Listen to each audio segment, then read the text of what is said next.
Indeed, the Lord is glorious. Our Father in heaven is fantastically wonderful.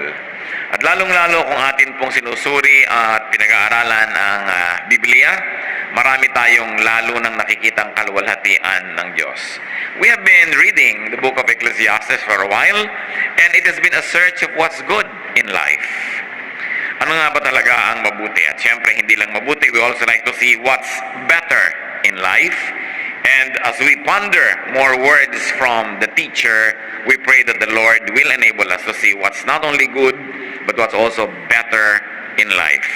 Thank you, Father, for this privilege of worship, and thank you for the privilege of reading the Word, preserved through the generations, and useful and fruitful for all of us even now. We pray, Father, that you may enable us to see the wonder of your Word, open our eyes and ears to your wisdom.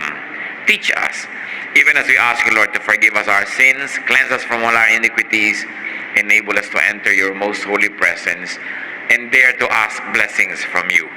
Kami, Panginoon, ay humihingi ng pagpapala, ng karunungan, ng pagtutuwid, pagpapalakas, pagpapagaling, pagpapatalino. Bigyan niyo po kami, Panginoon, ng kakayahan na mas makita ang ganda ng buhay at ibukas mo po ang aming mata sa kagandahan nito. Be our speaker, O God. Fill us with your spirit.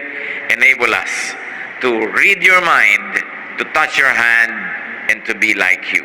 Father, we ask you to protect us from evil, from all works of evil men and evil spirits. And we ask you, Father, give us serenity, calm in our hearts, and may your healing liberate us from physical, emotional, and spiritual infirmities. Thank you, Father, in the name of your Son, our teacher, the Lord Jesus Christ. Amen. So what's better in life?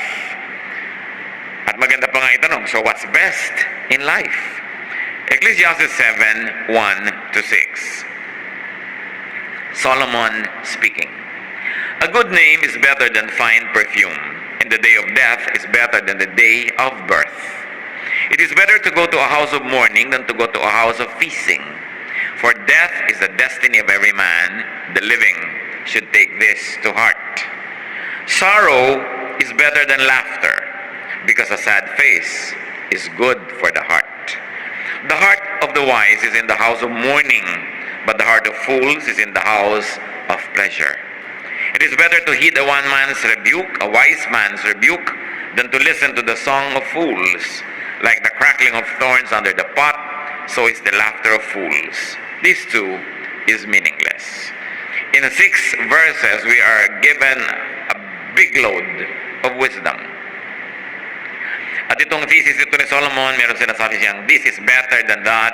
It doesn't have to be read as really literally better, but a poetic device to tell us that, well, you think there is something good here, find something that is also very, very good, even in its opposite. So it's a dramatic way of looking at it and saying that it is better. So then, a good name is better than fine perfume. Tayo mga Pilipino, mahilig magpabango, mahilig maligo, mahilig sa cosmetic industry. Sabi, but a good name is better than that. At yun daw araw ng kamatayan, mabuti pa kuminsan sa araw ng kapanganakan. Parang ito yung mga pagbaligtad sa mga dati na nating inaakala o pinaniniwalaan, hindi para talaga baligtarin ito, kundi para ipakita sa atin na maging yung kabaligtaran ng akala natin maganda, may kagandahan pa rin. Mas mainam pa daw na pumunta sa mga bahay ng pagluluksa, sa mga lamayan, sa mga namatayan, kaysa sa pumunta sa mga party. Meron daw inam at kagandahan maging ang kalungkutan kaysa sa tawanan. At yun daw matatalino, ay isinasali niya sa kanyang schedule. Yung pagpunta sa mga malulungkot na mga okasyon, hindi lang gusto niya laging sumaya, tumawa o malibang. At mas masarap daw yung pagtutuwid, yung kahit pintas sa'yo ng matalino, kaysa papuri sa'yo na isang wala namang alam. Mas dapat yan pinapahalagahan dahil ang tawa daw ng mga walang alam ay para lang tunog ng mga nasusunog na siit o mga tuyong kahoy. Sandali lang yon, tapos wala na. As we have said, better did not be read as literal better, but just for contrast, for dramatic effect. So what's better in life? According to the teacher, a good reputation. A good reputation in the end, up to the end, therefore a respectable life. So that is better than what might be considered good but destroys the reputation. Agad-agad, sumasalungat yan sa popular belief. Yung mga iba, hindi bali ng pangit na reputasyon ko, basta yumaman ako, o basta sumikat ako, o basta magtagumpay ako. Pero sinasabi ni Solomon, a good reputation is good, is better even. What else? Good dosages of sorrow. Yung tamang-tamang timpla ng lungkot daw sa buhay, maganda yan. Parang sweet and sour, sumasarap, kesa sweet lang. No? Sorrow reminds us of our mortality. Ano ang napapala natin kung pumupunta tayo sa libing, sa lamay, sa mga namamatay o naghihingalo? Nakakalungkot yon. Pero at least naaalala nating tayo man may appointment with death. And if that alone is the profit we get from looking at death in the eye and mourning with those who are bereaved, then that's already a profitable experience. To be reminded that we will not be in this body forever, therefore we should be ready to meet our God. We should be ready and willing and able to accomplish that which God has set before us. Dahil sabi sa Bible, that God has decided long ago what everyone should do in life. Binigyan niya tayo ng talino, binigyan ng kakayahan para ma-accomplish yung ganong mga bagay. Constant fun, according to Solomon, can give us an imbalanced view of life. Constant fun can render us unprepared for the inevitable, which is death, sorrow, and suffering. Nangyayari talaga yun sa buhay. So maganda, nakakapag-practice ang tao.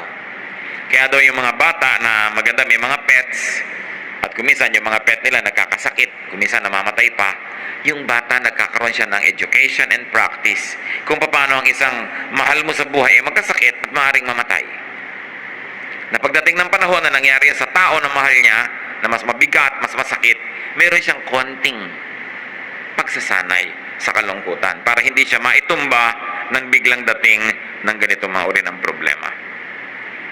Sorrow offers inevitable hurdles and immediate goals. Pag ang tao may lungkot o may problema, meron siyang agad-agad na kailangang gawin. At kung ang tao merong agad-agad kailangang gawin, hindi siya dumarating sa punto na ano ba ang buhay? Ba't ba ako nabubuhay? Ano ba yung purpose ng life? Kasi kumisan, pag dumadating ka sa mga ganong tanong at wala kang maisagot na magandang purpose ng life, nawawalan ka ng gana sa buhay. Pwede kang ma-depress, pwede kang mawala ng direksyon. Sabi, ito ang blessing pag lagi kang may problema. Hindi mo na iniisip kung ano yung buhay. Ang problema mo laging, solve yung problem ko, gawin yung dapat kong gawin. Kailangan mautang ko yung dapat kong mautang, dapat mabayaran ko yung dapat kong mabayaran. Pero kung wala kang ganun, lumulubog-lubog ang araw, wala kang maisip na gagawin, lumulungkot-lungkot ka. Ayaw natin magkaroon ng problema, pero ang pinapakita dito ni Solomon, kahit sa problema, meron ka mapapala. Kahit sa lungkot, merong benefit.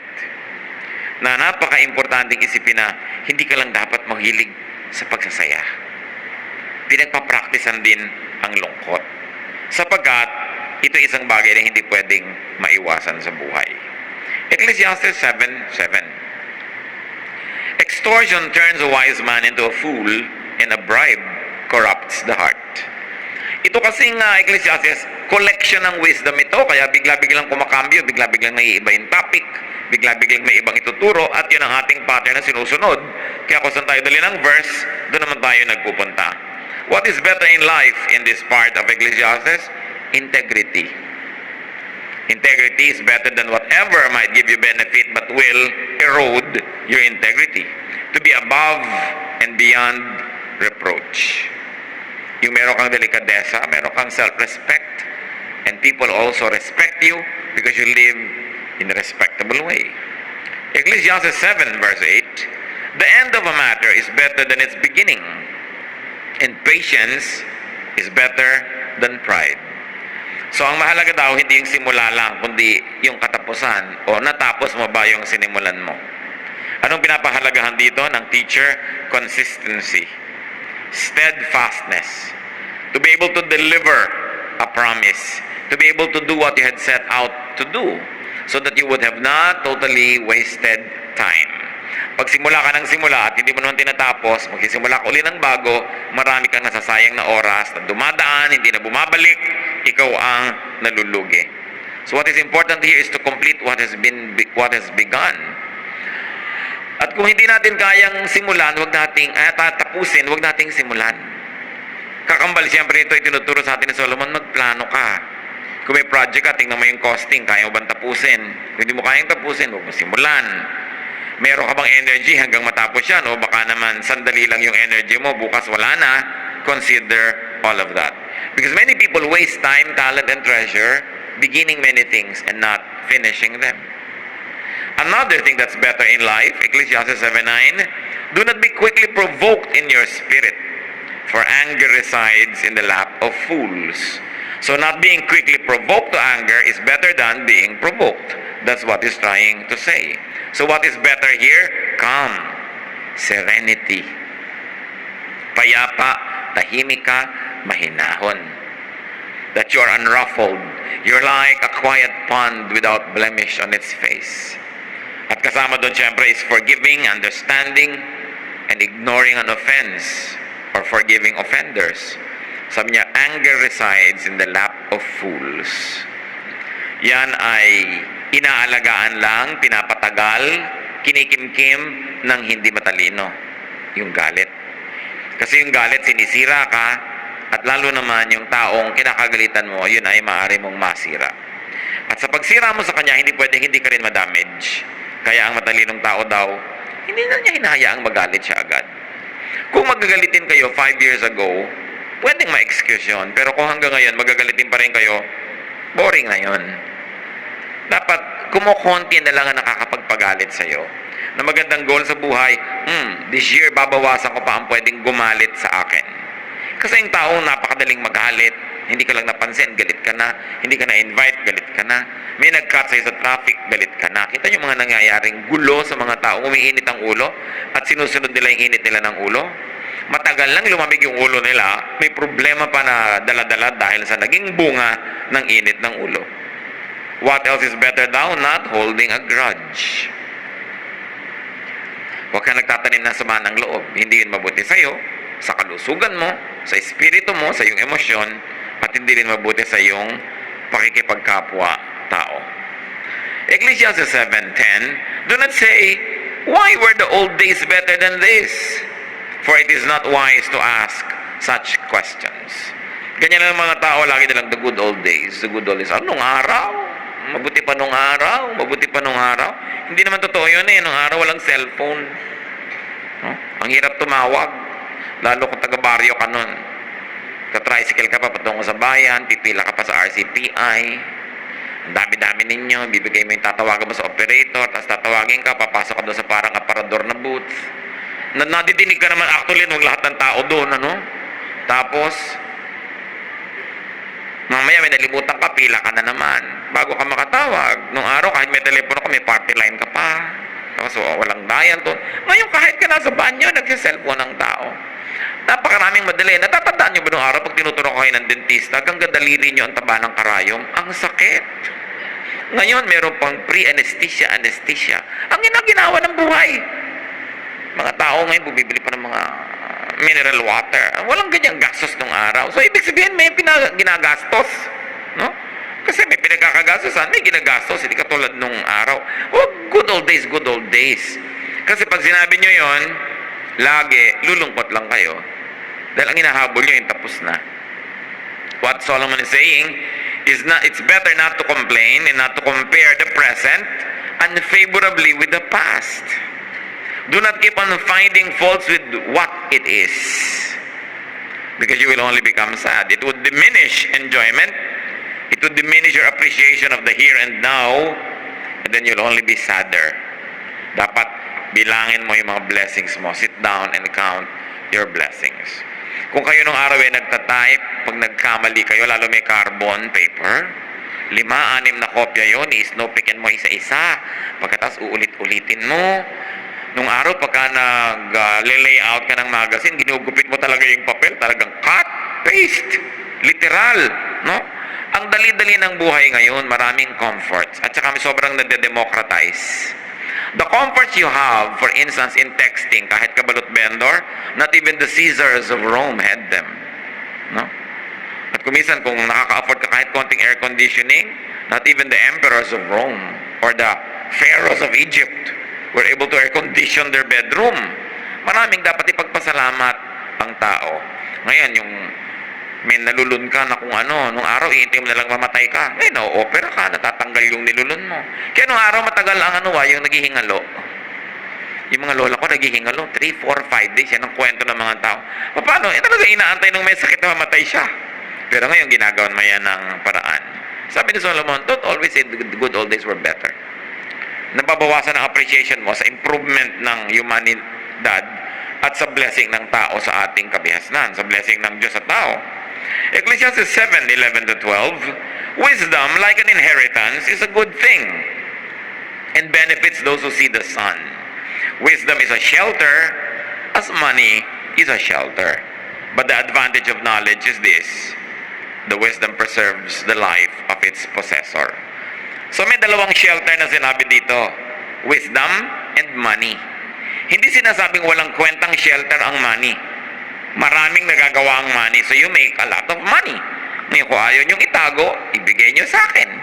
O ibigay niyo sa mga mahal niyo sa buhay. But produce wealth.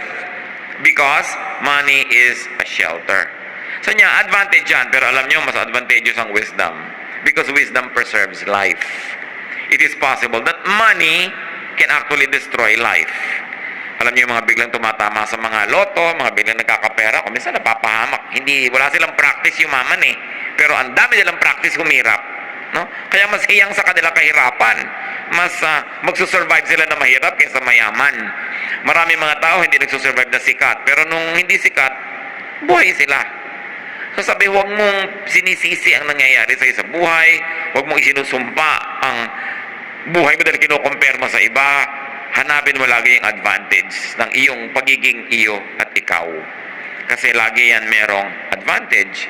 Kung minsan yung mabuti pa yung naglalakad na walang pera, hindi na hold up, hindi na sasaksak. Ikaw may pera, na-hold up ka pa. Kaya sabi, wisdom preserves the life of its possessor more than money. But of course, money also does preserve and prolong life. Diba? Mahirap siyempre patayin yung may pampa-hospital. Mahaba talaga buhay niyan. Kaya, iniisip mo yung mga ganyan. Gusto mo humaba ang buhay mo, pagka kailangan kang operahan, may pampa-opera ka. Because money is a shelter. Napakasarap basahin si Solomon eh. Kasi hindi kanya tinatambakan ng kutakot-takot ng mga maraming theology. Nang ending, magsasuffer ka pala. Siya pinapawalan kanya sa mga pagdurusa, tinakalaga niya yung gapos mo, niluluwagan niya yung mga tali para yung buhay mo mas guminhawa. So what is better here according to him? Wisdom over money. But it doesn't mean that money is bad. The love of money is what is evil, not money itself. Ecclesiastes 7:13, consider what God has done. Who can straighten what He has made crooked? Hinahanap ni Solomon at ipinapakita sa atin yung mga kamalian natin, kaya nababawasan ang saya sa buhay. At iminumulat niya yung ating mata para dumami ang dapat natin ikasiya. At isa daw dito is the appreciation of the unchangeable. That's what's better in life rather than always rejecting and trying to change the unchangeable. Ang sinabi niya, who can straighten what He has made crooked? Kung ano daw ba ang niliko ng Diyos, pwede mong ituwid? O ang kanyang itinuwid, pwede mong iliko? Hindi. So ang taong sasaya sa buhay, yung itinutuwid, yung pwedeng ituwid, at tinatanggap na lang na liko, yung liko talaga. Lalo, hindi mo kayang baguhin. Hindi mo kayang baguhin, for instance, yung aptitude ng tao, yung talent niya, yung hilig niya, talaga doon siya naka-incline. Kaysa lagi kayo nagtutunggali, lagi na lang kayo na nagkakaroon ng struggle, accept. When applied to human relationships, this means to accept and even enjoy people's unchangeable traits. We try. Kung meron tayong mga pangit na ugali, gusto nating improve yan. At sikap tayo ng sikap. Pero mas luluwag ang buhay kung ikaw mismo pag-aaralan mo tanggapin kaysa baguhin ang iyong kapwa. Kung gusto mong baguhin ang sarili mo, baguhin mo kasi sarili mo naman yung kausap mo. Willing ka sigurong makipag-usap sa sarili mo na magbago tayo kung kinakausap mo yung sarili mo. Eh yung iba na gusto mong baguhin. Marami pong mag-asawa, hindi sila nagiging masaya together kasi parehong gusto mo ipalitan siya, ibahin siya. Paano siya maiiba? Sabi nga sa Bible, can a leopard change its spots? Well, we do not discount the possibility of a miracle, but a miracle is more of the exception rather than the rule. Kaya kung yung mahal mo sa buhay, anak mo, kapatid mo, asawa mo, mayroong mga ugali, may mga katangian na sa tingin mo ay kapintasan, mas sasaya ka kung pag-aaralan mo yun at tanggapin. Kung meron kang gustong baguhin, ang baguhin mo yung attitude mo. Kasi meron kang control doon, but you have no control over other people. Of course, if those people will also change themselves with God's help, then it becomes a lot easier. But you changing somebody else, it's going to be a struggle. Somebody will always win and somebody will always lose. And you know what losers do? They get out of your life or they kick you out of their life. Kasi they always lose. Kaya kung gusto niyong matagal na magkasama ng mga minamahal mo sa buhay, yung walang patakarang pagtanggap, mahalagang pag-aralan. Kasi sabi ni Solomon, consider what God has done. Ibig sabihin, Diyos ang lumikha sa tao eh. So pati yung ayaw mo sa Kanya, ang totoo nun, dapat nasa design niya yon o nasa inclination niya yon. Kung yun ay hindi talaga maganda, dapat pagsikapan niya. Pero ikaw, kahit anong gawin mo, hindi mo siya mababago. Magkakaroon lang kayo ng hidwaan. So a powerful source of happiness here is not having people the way you want them, but a good attitude. That you take people for what they are. Ecclesiastes 7:14, when times are good, be happy. But when times are bad, consider, God has made the one as well as the other. Therefore, a man cannot discover anything about his future. Kung masaya daw ang moment, edi magsaya ka. Ngayon malungkot, edi malungkot ka. Ganun talaga ang buhay. May araw ng lungkot, may araw ng saya. Ang mahirap ito, wala namang dahilan para lumungkot, umiimbento ka ng lungkot. Yun ang miserable. Hindi naman kayo dapat mag-away, nag-aaway kayo dahil lang pareho kayong pagod. Tapos mamaya, pasensya ka na, pagod kasi ako. So pag pagod pala, okay lang mang-away. No? Hindi kailangan, pinapasama mo lang yung sitwasyon. Pag masaya ang okasyon, magsaya ka. Alam nyo kapatid kung bakit? Hindi mo alam kung bukas, lungkot ang darating. Hindi mo alam kung bukas, nasunog pala yung bahay mo. Of course, we don't like that. But it can happen, di ba? Nangyayari.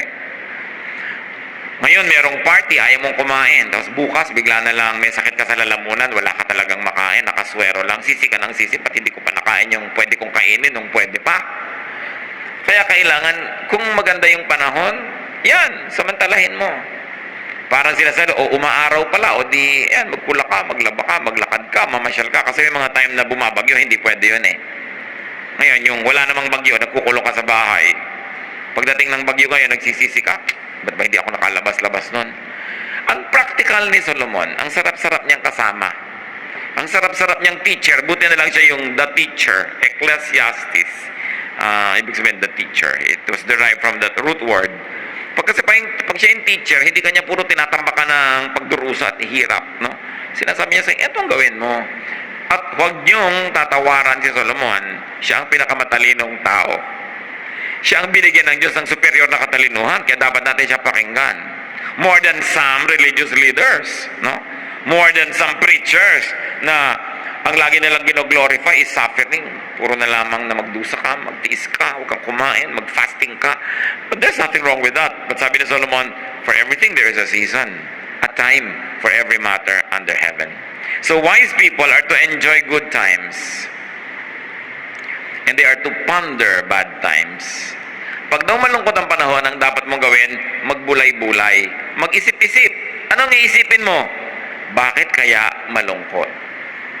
Meron kaya akong pananagutan o kontribusyon sa lungkot na ito? At pag nasabi nating meron, pag-aralan mo, paano ko kaya hindi na ito uulitin para huwag uling magkaroon ng ganitong klase ng lungkot? So, kahit yung lungkot mo, nagkaroon ng lesson. At kung may lesson yon, may benefit kahit yung kalungkutan. Ang mahirap, laging may lungkot pero hindi mo nalalaman kung bakit hindi ka man lang kasi nag-iisip Nagkakaproblema. Anong benefit? Kung mag-iisip ka, ano ang aking pananagutan? Anong contribution ko? Bakit nagkakaproblema? Ba't lagi kami nag-aaway nitong asawa ko, anak ko, o whoever? Ano ang pananagutan ko? Dapat nating iniisip yon. Then sabi niya, makakabuti sa iyo ang mga araw ng problema at araw ng lungkot because such things make you a better person. So we learn and benefit from them. And what is the important lesson here? That God makes both good and bad times, according to Solomon. Nangyayari yan dahil pinapayagan ng Diyos. May nangyayari na talagang nililikha ng Diyos na mangyari. God causes them to happen. Pero may mga nangyayaring pinapayagan ng Diyos, God allows them to happen. In both cases, nothing can happen without God's permission. Because God is sovereign. And if God permits it, no matter how much you dislike it, then there must be something good in it. Ano ang misyon?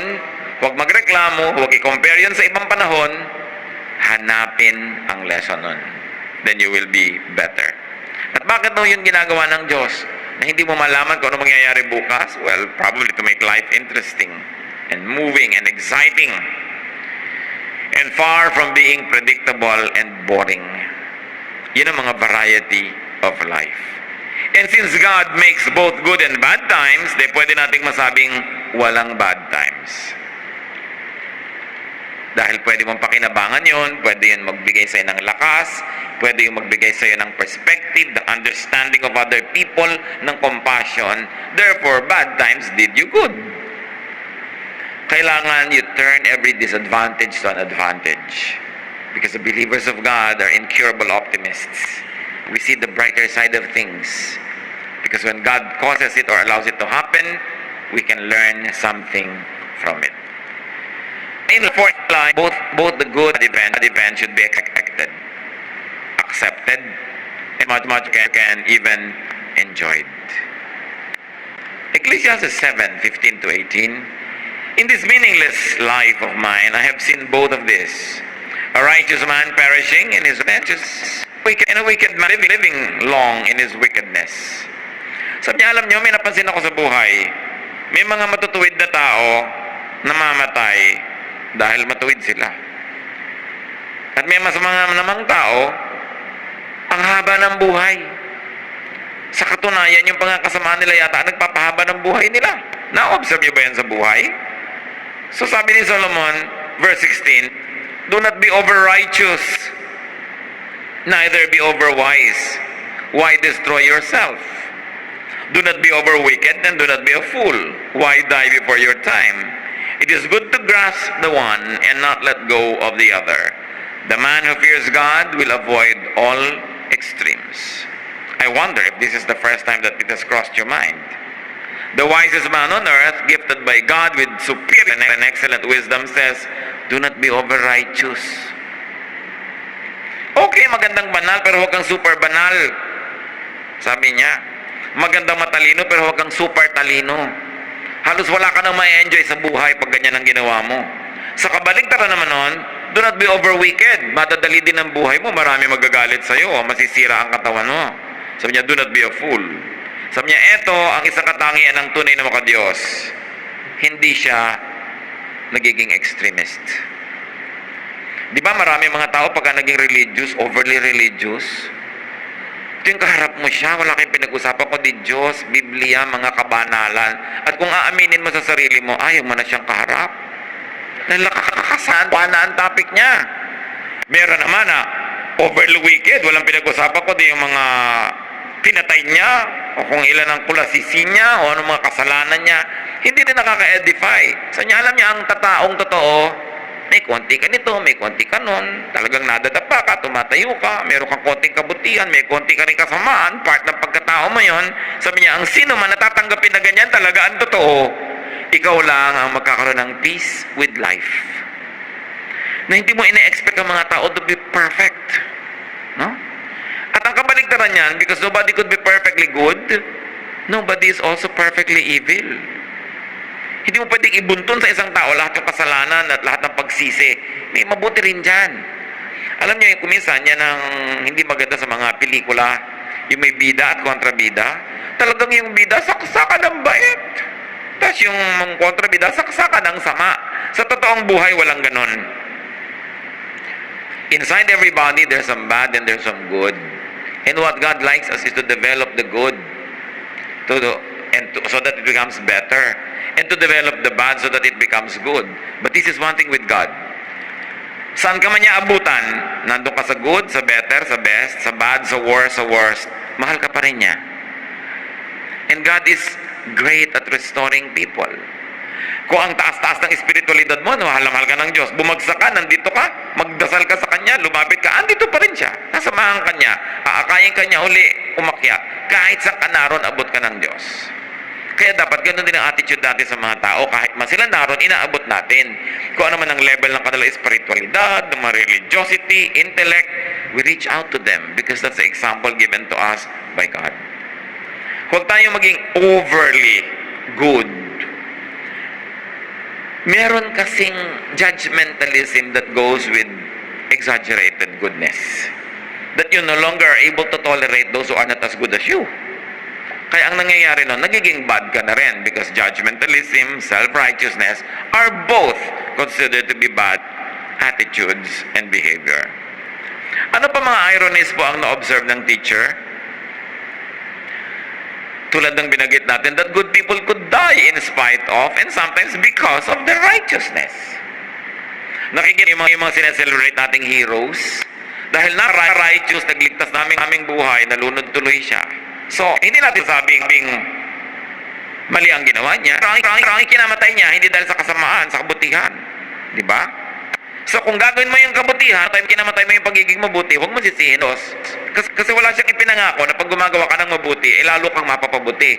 Kumisan nga, napasama pa yung kalagayan mo dahil gumawa ka ng mabuti eh. Nakita niyo sa ating pamahalaan yun, nagbibisto ng mga korap, sila nakukulong.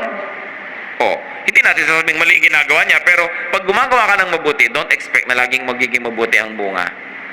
Tapos yung mga gumagawa ng masama, yumaman, nagkaroon ng ganito, nagkaroon ng ganyan, nagsinungaling, nagbribe ng huwes, nakalaya. Sabi, hindi lahat ng gumagawa rin ng mali, napaparusahan. Ano ang ibig sabihin dito, Solomon?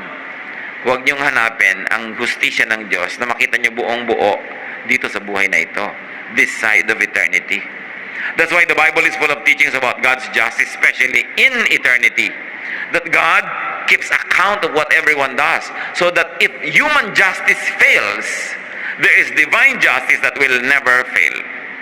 Tatandaan natin na nung nilikha ng Diyos ang tao, ibinigyan kay Adan at kay Eva ang management of creation.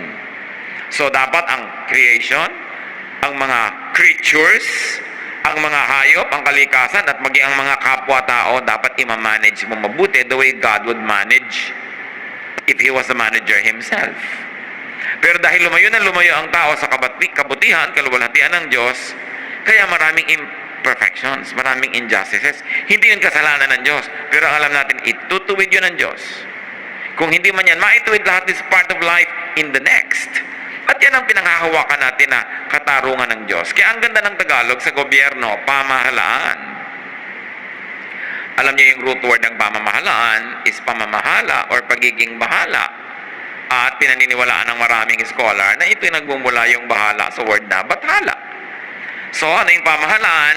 Yun ang pag-manage ng kalikasan, ng kapwa-tao, ng lakas, ng kayamanan, the way bathala himself would if he was governing.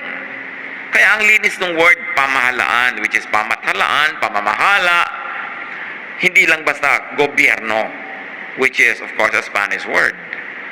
Ang ganda ng pinagmumulan that governance must come from divine will and must be under and put under divine control.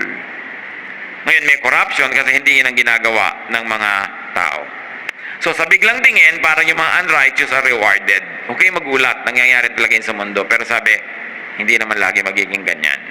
We will see all over the Bible that the justice of the Lord will never fail. That it will prevail. What's important is, when you face your divine God and judge, that you will pass the test. Totoo naman bad people can enjoy long lives. May kasabihan nga tayo, masamang damo, mahaba ang buhay. Totoo naman yung masamang damo, binubunot mo na, buhay na naman bukas. Bakit yung gulay, matapakan mo lang, patay? Ibig sabihin, pati ang kabutihan sa ating kapwa dapat nating alagaan. Halimbawa, merong mabuting tao, huwag mo siyang pagsamantalahan. Kasi baka yung kabutihan niya, mapatay mo, madala siya, maging masama na rin siya. Ang daming ganun mabuti pero nadala, sumamatuloy. Therefore, dapat inaalagaan natin yung mabuti kasi yung mabuti sensitive. Madali siyang mag-perish dito sa present world na wicked.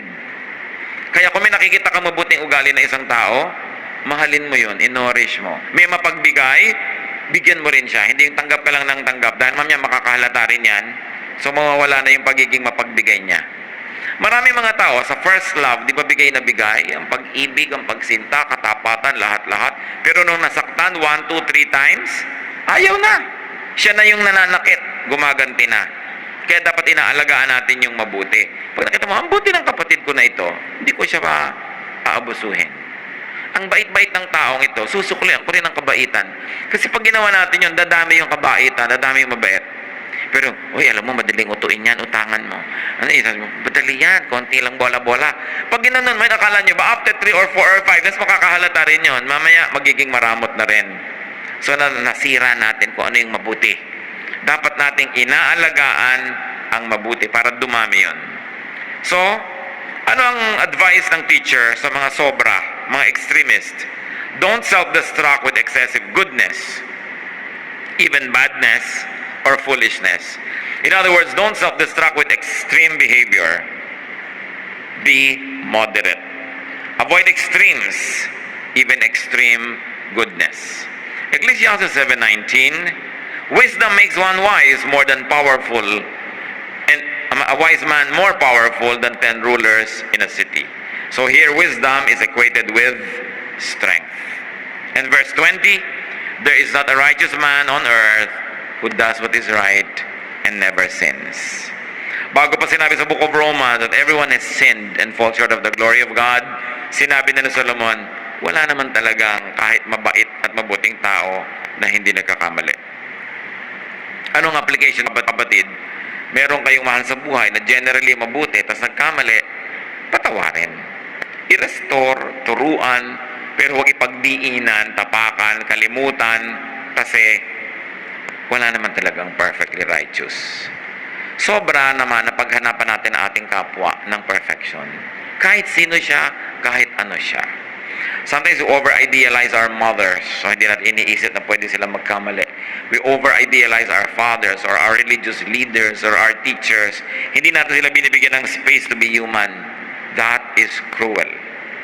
Kasi ang tao, kahit gano'ng kaganda ng performance niya, meron din niya na moments na hindi ganang level ng kagaling-galing. May moments na siya ay mahina.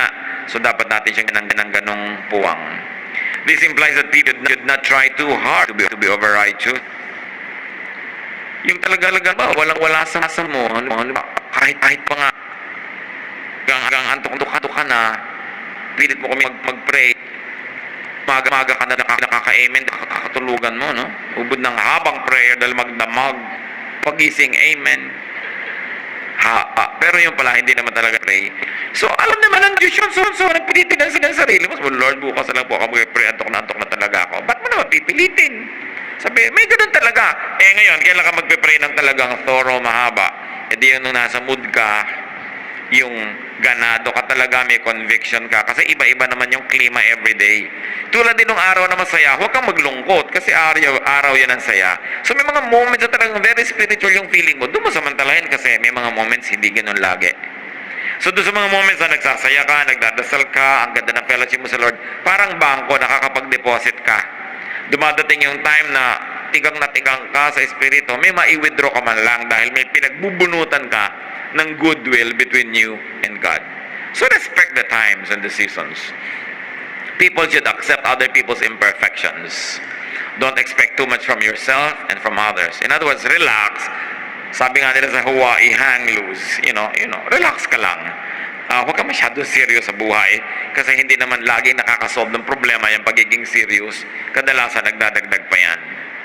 Ecclesiastes 7:21-22, do not pay attention to every word people say, or you may hear your servant cursing you. For you know in your heart that many times you yourself have cursed others. May mga kilala po akong tao, very sensitive. Pag may nadidig na silang pintas o comment tungkol sa kanila, talagang dinaramdam. Pero dapat huwag tayo maging ganon. Sabi ni Solomon, do not be too affected by people's talk. Huwag mong ipagtanong, i-research, hanapin ang lahat ng sinasabi ng tao tungkol sa'yo. Sabi, sigurado malalaman mo yung mga katulong mo, minumura ka. Alangan mang love ka nila. Hindi ba nila talagang sobrang lovable ka? So, ine-expect mo na yun? Nagagalit to sa akin, ginising ko dahil inutusan ko. Masama ang loob nito dahil ganito, dahil ganon, hindi ko pinabali. Pagka tinanggap mo na ganon yun, hindi ka na masyadong mag-expect. So, pag nangyari nga, hindi ka masyadong nasasaktan. May isa pa bang dahilan, mga kapatid, kung bakit hindi tayo dapat masyadong serious sa mga nadidinig natin laban sa atin, na sinasabi ng iba? Because many words are not seriously meant. Sabi ni Solomon, ikaw naman, alam mo rin na madalas nagsasalita ka rin ng pangit tungkol sa iba. Pero hindi mo naman talaga mean. Halimbawa, kung alam lang ng nanay nyo ang lahat ng sinasabi nyo sa kaibigan nyo tungkol sa kanya, baka kayo isumpa. Di ba may mga gano'n? Hindi lahat Kung alam lang ng husband ang lahat ng sinasabi ng misis niya tungkol sa husband, pagkasama yung best friend. Kung alam lamang ng anak, kung minsan ang sinasabi ng magulang tungkol sa anak, sa iba ring magulang, marami tayong sinasabi na hindi maganda laban sa kapwa natin kahit mahal natin sa buhay. But we don't feel guilty. You know why not? Because many times, hindi naman talaga heartfelt yun. Parang humihinga-hinga ka lang, sinasabi mo lang, pero hindi naman talaga ganun. Talagang, pag nalunod yun, sasagapin mo rin dahil mahal mo pa rin sa buhay kahit may reklamo ka. So, ang sinasabi dito nitong si Solomon, pag may nadinig ka na mga masamang komento ko sa'yo, huwag mo masyadong dibdibin. Sabihin mo, of course, naturally, syempre hindi ako perfect, may maipipinta sila. At saka syempre hindi sila perfect, namiminta sila. Pag ganun ang attitude mo, hindi ka lagi nararamdam. Dahil, ang totoo, marami talagang nasabi ang kapwa tungkol sa atin. Marami yun. Huwag mo nalang alamin para huwag sumama loob mo. At kung gusto mong alamin mo lang dahil gusto mong suriin kung totoo ba o hindi, at kung totoo, paano akong bago para mawala yung sinasabi nila dahil in-improve ko yung ugali ko. Then again, it becomes beneficial. Sa simula lang masakit, pero meron kang napapala pagkatapos. Many words are not really seriously meant. And we know that because many times we also talk senselessly. No? Nagsasalita tayo ng mga masakit pala pagka nadinig ng iba pero hindi naman natin talaga mean. Of course, the good thing is to always control our tongue. But you know, na yung tongue, mas madali mo pang kontrolin kung minsan ng hito, no? Na nagpupumiglas. Kahit pukpukin mo yung dalag, buhay pa rin. Mahirap pa hulihin at habulin pag nakatalon. Mas malala yung dila doon. So, isang binibigay dito sa atin ng Solomon na kapayapaan is, tanggapin mo na rin na talaga madaldal ka. Yung talaga kuminsan, yung katinang dila, masarap kamutin. No? Yung masarap magchismis. Kasi kung lagi kang, masama ang ginagawa ko, pero lagi mo lang ginagawa, nahahati ka masyado, naguguluhan ka. Pero pag sabi mo, it's part of my imperfection. I will do my best, by God's grace. Pero kung sakaling nangyari na uli, ayan na naman ako, my human nature. Hindi tayo tinuturoan ni Solomon na maging pabaya sa high moral standards. Hindi niya tayo tinuturoan na maging konsentidor sa mga sarili nating pagkakamali. Ang itinuturo lang niya sa atin, tao ka, tanggapin mo na tao ka. Tinatanggap ka ng Diyos na tao ka.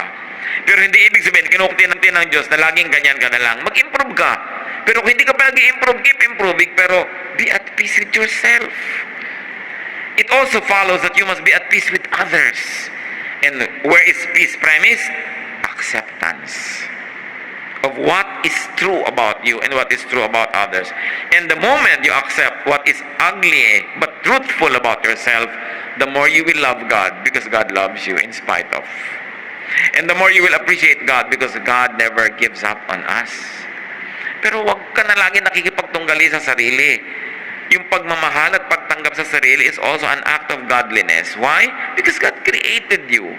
Kung minsan nakala mo kapintasan yun, pero sa tingin ng Diyos, hindi pala. Kailangan mahanap mo kung ano yung strength ng what you might perceive to be a weakness. Verses 23 to 25. All this I tested by wisdom, and I said, I am determined to be wise, but this was beyond me. Whatever wisdom may be, it is far off and most profound. Who can discover it? So I turned my mind to understand, to investigate and search out wisdom in the scheme of things, and to understand the stupidity of wickedness and the madness of folly. So the teacher tried to study and make sense of life. Did he find any sense? Verses 26 to 29. So I find more bitter than death the woman who is a snare, whose heart is a trap, and whose hands are chains. Yung mga nagbabasa nito, lalo yung sexist naman ni Solomon. The man who pleases God will escape her, but the sinner she will ensnare. Look, says the teacher, this is what I have discovered. Adding one thing to another to discover the scheme of things. While I was still searching but not finding, I found one upright man among 1,000, but not one upright woman among them all. This only have I found. God made mankind upright, but men have gone in search of many schemes. Marami mga babaeng naguguluhan dito, at mga lalaki rin naman. But sinabi ni Solomon, first of all, read this as it is. Do not fault Solomon or apologize for him. He is a product of his time. No? May mga context talaga ang paningin nila nun sa mga gender. But, I have a suggestion on how to read bad woman. Sabi niya, ang pinakamalalang mangyari ay yung meron ka maengkwentrong bad woman. Sabi niya, yung bad woman, wala kang pag-asa. Pagkaya nang dumating sa iyong buhay. Sabi niya, talo ka, sira ka. I propose it to be read this way. That Solomon being a man, for him a man means one's strength. But for him, a woman is probably one's weakness. Weakness si Solomon, women Alam niyo naman ba? Buli-bulibo yung mga asawa. Ang dami tali-tala. Yun ang weakness niya. At sinasabi maraming mga propeta ng kanyang panahon naging dahilan ng pagbababa ng kanyang status with God. So pag sinasabi niyang yung woman ang curse sa buhay, yan ang problema. He could mean that one's weakness is trapped. Like a woman is trapped to a man whose weakness is a woman. That one's weakness, whatever that is, a man, a woman, a child, vice, drugs, one's weakness is a trap. And one's weakness must be avoided and would be avoided only by strict obedience to God. May weakness kasi Solomon, women. In matters not concerned with man's weakness, there is a possibility of goodness, of success, and godliness. But it is impossible to be good when one submits to his weaknesses. Kasi sabi niya, a good man you can find, but a woman you cannot find any. And I was reading it that way, and I said, it does not violate sound interpretation. Because a wise man like Solomon cannot possibly say na walang mabuting babae ni isa sa mundo. It could be a poetic way of comparing two things. People's weaknesses and desires twist their minds. Like a woman can twist the mind of a man na sobrang weakness yung woman na yun. So what is good?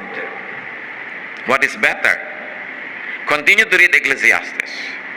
And it's nice to read alone. Ang ganda-ganda po pag bulay-bulayan niya Ecclesiastes. Really, it's my favorite book.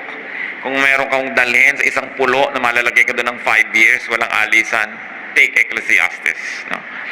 Kahit mo siya ulit-ulitin na basahin after 2 years or 3, meron ka na naman bagong makikita, not because the words change, but because you change. You are now more capable of seeing things than before.